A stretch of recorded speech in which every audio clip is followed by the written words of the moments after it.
Os cinemas de rua no Rio de Janeiro, eles têm uma história que, na verdade, eles não começam como cinema, né?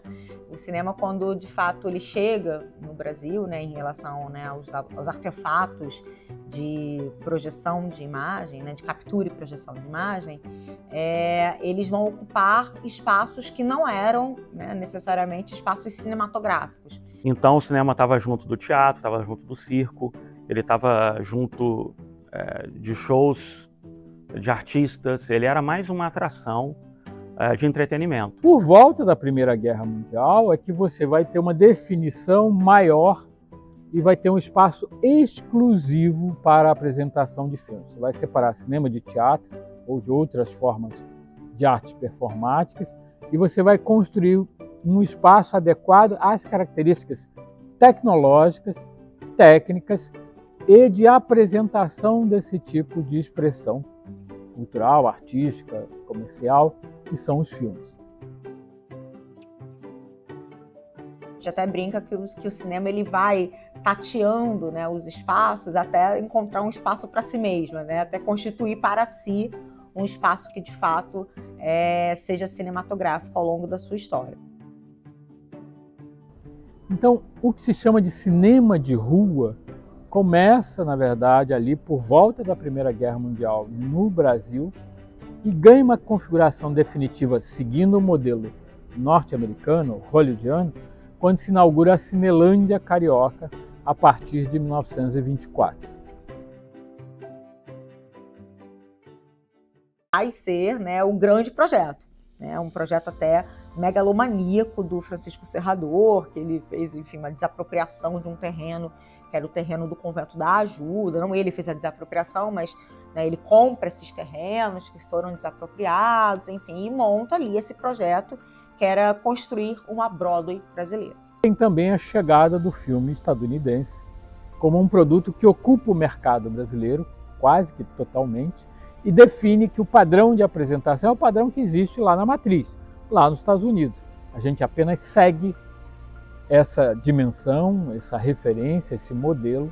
Não é à toa que o cinema também passa a ser um grande palácio, com muitos assentos, ocupando, né, ou quase esquinas inteiras, luxo, né, com mármores, com corrimões, né, ali dourados. Então tinha essa propriedade também, que não era apenas uma questão de uma perspectiva de luxo. O mármore, né, o estofado da cadeira, o tapete, né, os aveludados, tudo isso também fazia parte de uma certa concepção ambiental para facilitar, por exemplo, a questão sonora dos espaços, né? Então era uma ambientação também ligada a algumas necessidades técnicas. Tem toda uma forma de deslocamento da pessoa dentro desse espaço, tem uma interação com baixos relevos, com espelhos, com tapetes, com telas, com pinturas, etc. Tem toda uma forma de imersão sonora. Então, por exemplo, a gente tem uma fase de ouro que vai estar muito alinhada também a um florescimento, a uma consolidação do cinema, né, em termos industriais. Tá? Por que esse espaço e esses prédios são tão importantes? Porque eles, na verdade, configuram um espaço cinematográfico, porque eles definem qual é a arquitetura específica desse tipo de apresentação, que é o filme cinematográfico, porque isso conquista a adesão da população. O cinema era uma coisa muito cara, mas a partir do circuito modelado pela Cinelândia vai se tornar uma coisa crescentemente popular. O cinema, para mim, era sempre um equipamento da cidade. Ele era um equipamento de rua, ele era um equipamento de calçada, que passava perto de um lugar onde onde os rapazes ficavam na rua, as meninas na calçada, e a gente ficava paquerando as meninas que passavam na calçada, e depois que a gente conseguia estabelecer alguma relação com elas, íamos ao cinema. E sentar ao lado de uma garota no cinema era o máximo que podia acontecer. Então, a possibilidade de você passear na rua, de você, depois do cinema, ir num bar, ou simplesmente, né, como eles diziam antigamente, flanar na cidade, andar ali no calçadão. Então, tudo isso tem um imaginário, ganha força no imaginário. Então, pessoas muitas vezes vêm de longe, colocam uma roupa bonita, né, a roupa de domingo, para poder andar ali no centro da cidade para ver e ser visto, né? Você não só vai ver os filmes, como você também quer ser visto ali naquele local que representa algo, vamos colocar assim, uma modernidade. E a partir do filme, você, na verdade, conseguia prolongar, digamos assim, aquela tarde ou aquela noite, porque você, de repente, tinha um motivo para conversar, tinha um motivo para debater, tinha um motivo para tomar um chopp, tinha um motivo para jantar.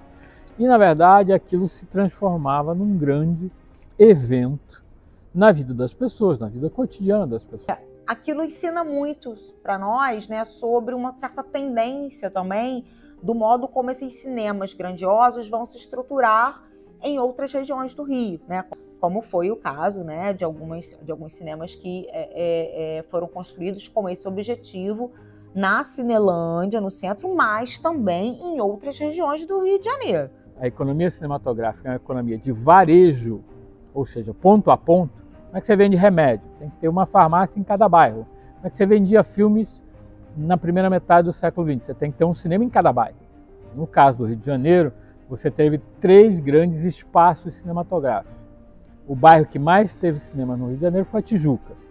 Depois da Tijuca foi o centro. Depois do centro, a Zona Sul como um todo, com destaque para Copacabana. Então, o grande lazer de massa na primeira metade do século XX foi o cinema. E o grande espaço de consumo desse lazer de massa nesse período foi a sala de exibição, que a gente chama de cinema de rua. Em 1975 é o ápice do número de salas de cinema abertos no país, né? Mas historiadores, pesquisadores apontam que desde 1955 existe uma crise, um primeiro momento de grave crise na relação entre público e sala de cinema. Atinge o seu potencial máximo em meados do século XX e logo precisa mudar. Mudar por quê? De um lado, porque filme, cinema, a imagem em movimento começa a se apresentar em outros suportes. Você tem o advento da televisão, né? Então você tem uma domesticação desse acesso às telas, né? É uma relação de como a cidade se configura, é uma cidade, geralmente as cidades grandes, né? Você tem uma relação com o transporte, uso excessivo do carro, dificuldade de estacionar, você tem uma relação com a segurança pública. A questão também do valor do solo urbano no Rio de Janeiro. O Rio de Janeiro é uma cidade cujo solo urbano ele é caro. Não é só a televisão que atua contra a sala de rua. Uma cidade como o Rio de Janeiro, que é uma grande cidade, o valor dos terrenos cresce, o valor dos impostos cresce, os custos de manutenção crescem e chega uma hora que essa equação não fecha. Por que essa equação não fecha? Se o público diminuir um pouquinho, ela já não dá mais lucro. Quando ela não dá mais lucro, ela piora o serviço. Quando ela piora o serviço, ela perde mais público. Esse fenômeno do desaparecimento das salas de rua começa no final dos anos 50 e se completa em meados dos anos 80. Em meados dos anos 80 você tem uma tentativa diferenciada de manter o espaço físico. E aí surge todo um circuito de salas de shopping a partir dos anos 80, que durou até basicamente meados dos anos 2000, quando as salas de shopping no Rio de Janeiro já começaram a fechar. Por outro lado, existe um pequeno grupo de espectadores que prefere a sala física, vai manter a sala física, vai ter uma relação com a sala física. Existem vários polos de resistência, de luta, que defendem os cinemas de rua justamente pela importância que eles têm nas suas localidades. O movimento do Cine Guaraci, por exemplo, o movimento do Cine Vaz Lobo, que são 2 cinemas, 2 salas que estão fechadas, né? E que são muito importantes para seus bairros. Tem muita coisa para ser feita, né? Tem muita expectativa, muitas frentes possíveis. Só que a gente às vezes esbarra, às vezes não, né? Sempre esbarra em problemas de execução, em viabilidade econômica, em vontade, claro, do poder público, em vontade, claro, da iniciativa privada. E muitas vezes o poder público não consegue efetivamente ter uma ação, né? O poder público ele pode tombar o local, não se faz nada ali, mas o proprietário, por exemplo, pode deixar o telhado cair, não fazer obra e o prédio ruir, né? A gente tem que pensar que aquela sala tem um dono, aquele prédio tem um dono. Os espaços têm que ser preservados? Não necessariamente. Primeiro porque eles têm que ganhar um valor e quem dá esse valor é a comunidade. Tem que ser preservados enquanto tais? Depende da comunidade, porque às vezes a comunidade, por exemplo, quer um cinema maior, porque ela cresceu. Quer um cinema que passe película, mas também passe digital, porque ela quer as duas experiências. Mesma coisa o Vaz Lobo, que é uma sala grande, será que ali vai ter público para isso? Ela vai se pagar, ela vai conseguir se pagar? Os espaços podem se modificar. O que é importante é que, uma vez que eles percam a sua função original e não funcionem mais, é aí que entra a ideia de eu tenho que derrubar isso, extinguir isso, destruir isso, ou eu posso preservar isso para uma outra função, que é qual? Que é de apresentar o passado às novas gerações. No sentido de valorização histórica, de valorização patrimonial, de valorização desse simbólico. Sabemos que, né, nem toda sala de cinema vai ser reaberta e que nem todos os cinemas de rua vão sobreviver, isso é claro, né, porque estamos ali sob outras condicionantes, outros contextos.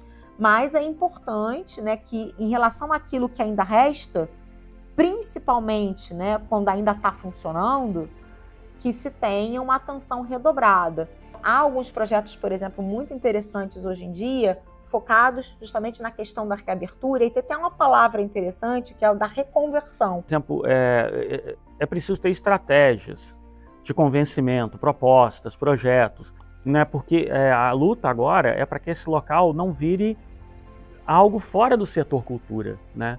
Fora dessa área de criatividade, de troca com a população, não vira um supermercado, um templo religioso ou uma grande loja de departamentos, por exemplo, que está voltado para o consumo. Você preservar uma sala de cinema de calçada de rua, né? Ela tem elementos socioculturais muito fortes e tem uma aproximação muito grande com a classe artística, cineastas, atores, produtores, porque geralmente nessa sala de rua é onde ele pode expor o seu trabalho, é onde ele pode exibir o seu filme. Dificilmente alguns filmes, aí falando de cinema nacional, alguns filmes independentes, né, ou filmes documentais, experimentais, dificilmente eles vão conseguir chegar numa sala de shopping. O Artplex, por exemplo, aqui do Rio de Janeiro, da Praia de Botafogo, ele exibe nas suas 6 salas, além do Blockbuster, ele exibe documentário nacional, filmes independentes. Então, assim, imagina você perder esse espaço. Você está perdendo uma janela de exibição, uma janela de contato com o público. E ali são feitos muitos lançamentos, assim, como acontece aqui com o Grupo Estação. Muitos lançamentos de filmes independentes, né, são feitos nesse espaço. Pensar que uma sala de cinema na rua, ela pode ser um lugar de produção de melhores acessos, né, melhores e maiores, né, possibilidades de acesso à grande tela, né, ao audiovisual, espaços de realização de uma democratização do acesso ao audiovisual. A intenção de preservação, ela tem vários motivos. Pode ser a questão afetiva da comunidade, pode ser um valor histórico-cultural, pode ser um valor artístico, sobretudo do ponto de vista arquitetônico, que é uma expressão artística. Pode ter um valor dentro da história da exibição daquela cidade, daquele lugar. Pode ter um valor para a história do cinema daquele país. Tem muitos motivos. E pode haver uma conjugação desses motivos. As salas de rua, que no Rio de Janeiro, por exemplo, chegaram a umas 130, 150 salas, hoje em dia tem talvez 20, se tanto. Então, de fato, restou um mínimo que, na verdade, vai sobreviver porque você tem que ter a referência do que foi. Eu gostaria que o Grupo Estação continuasse, o Grupo Artplex continuasse, os cinemas do Grupo Casal, Cine Santa, Cine Museu da República. Eu gostaria que eles continuassem, né? E gostaria que voltasse o Cine Guaraci, o Cine Vaz Lobo, o Cine Rocks, né? Outros cinemas da cadeia Severiano Ribeiro, o Odeon. A gente não pode pensar o Rio de Janeiro sem o Cine Odeon, né? São espaços, né, que trazem para a gente um pouco da nossa própria história. Né? São espaços ali que, por mais que a gente às vezes nem tenha as nossas próprias memórias ligadas a eles, às vezes são espaços que você nem frequentou, mas a gente imagina que muita gente passou por ali. Né? Eu acho que olhar para esse lado, né, do onírico, né, da percepção afetiva, e ter ali ideia de que aquela parede, aquele assento, aquela cadeira ali, quanta gente já sentou ali, quanta gente já chorou ali, já riu ali, quantas coisas bonitas já foram produzidas, quanta potência esses espaços têm, né? Espaços sociais, eles devem ser incentivados, porque as cidades são das pessoas, é para as pessoas viverem, as pessoas transitarem, as pessoas se encontrarem, para as pessoas se apaixonarem, desapaixonarem, para ter a vida, né? Então, esses espaços coletivos eu acho que são importantes, sim, que são espaços de encontro, sem saudosismo, sem nada disso. Eu acho que é uma questão só de vitalidade. É importante que a sociedade ganhe as ruas como espaço coletivo delas. A liberdade delas está na rua, não está em casa.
Música